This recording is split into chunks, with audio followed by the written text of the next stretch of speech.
Welcome to the Smart Dolphins video series on calendar sharing in Microsoft Outlook. Let's first ask why we would want to share a calendar. Well, there's lots of great uses for calendar sharing in Outlook. It's one of the top things we use it for, aside from email.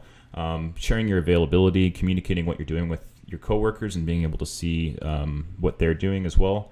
Allowing somebody else to book appointments on your behalf and vice versa. This can be great for people who have someone who typically does this for them. And you can also coordinate groups of people with ease using calendar sharing. You can load up several calendars side by side, see what everybody's doing, and book appointments. This is great for specifically people in service industries and other industries as well. In order to follow along with this and share your calendar, you are going to need a recent version of Microsoft Outlook. And a version of Microsoft Exchange Server running in your environment. Hosted Exchange is of course fine. Office 365 and clients using something similar can definitely do this. So I'm going to start by just showing how to share your calendar with other people.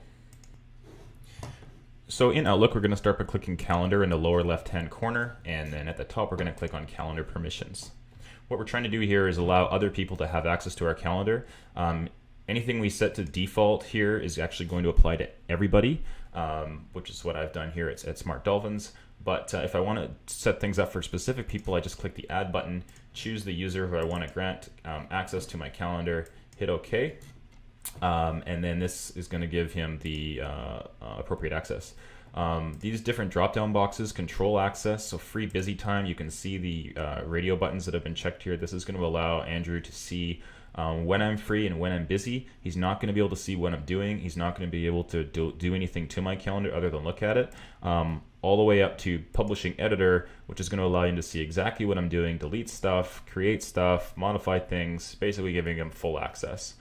Stay away from Owner, as you can get yourself into trouble with that, but any of these things in between can be used to sort of more granularly define what you want to give someone access to do. Once you've done, you hit OK.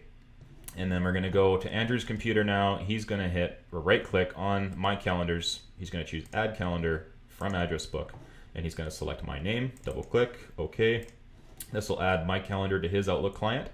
And that's all he needs to do. It'll stay there forever. In my next video series, I'm going to share some tips, best practices, and just general usage of calendar sharing. Thank you.